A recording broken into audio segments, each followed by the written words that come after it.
Nakita ko yon. Kunin mo yung mga yon. Tupiin mo ng maayos. Pati pagtupi ng damit, tinatamad kayo Pagpalit ng damit bago matulog. Na-experience nyo naman siguro yung sobrang pagod galing sa trabaho o galing sa mahabang biyahe, di ba? Ito wag na wag kayong dederecho sa kama nyo dahil once na humiga na kayo, nako, tatama rin na kayo magpalit ng damit. Na-experience ko to nung athlete pa ako. Bugbog sa training, babiyahe pa, kaya pagdating sa bahay, derecho tulog talaga. Minsan nga wala nang kain-kain Pagluto ng ulam. Nakakatamad magluto ng ulam kapag sobrang gutom ka. Ang masakit pa kapag hindi ka nila tinirhan ng ulam. Ma, anong ulam? Wala na, magluto ka na lang dyan. Hindi! Nung nauso na ang food delivery, minsan nakakatamad magluto. Lalo na kapag nag-check-in kayo sa hotel or nasa resort kayo. Mas gusto mo na lang magpa-deliver kaysa sayangin yung oras mo magluto. Ang nakakatawa nga lang sa mga food delivery, kapag gutom na gutom ka tapos ang hirap buksan ng packaging. Dahil tinamad ka na kumuha ng gunting o kutsilyo para pambukas, pinunit mo na lang yung packaging. Ang isang nakakatamad na gawaing bahay ay ang paghugas ng pinggan. Ito talaga yung isa sa mga tinatamad akong gawin maliban sa paglaba.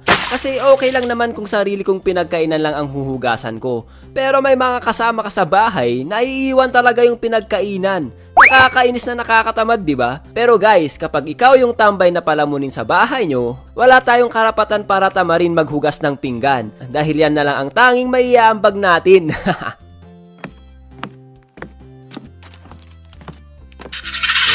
Oy. Long time no see, my friend. Ha? Nagsasalita yung medyas? 3 buwan na at hindi mo pa rin ako pinupulot para labhan. Sorry, nakalimutan ko. Oy, nakalimutan? Hindi mo ako nakalimutan, araw-araw mo akong nakikita. Tinatamad ka lang pulutin ako. Wala kang puso. Sorry na, saan na ba yung partner mo? Wala na siya at pinagbahayan na ng gagamba dahil sa kapabayaan mo. Nani? Pagbabayaran mo ang ginawa mo! Ura!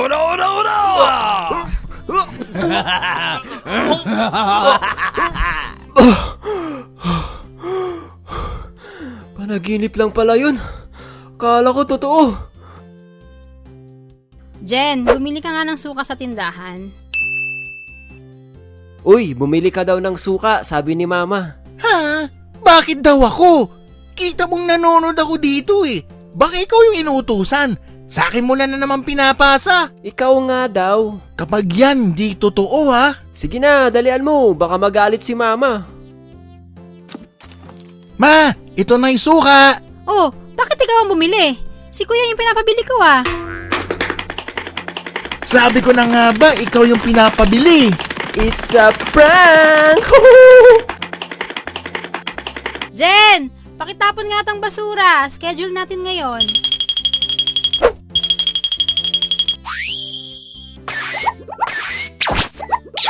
Kobe!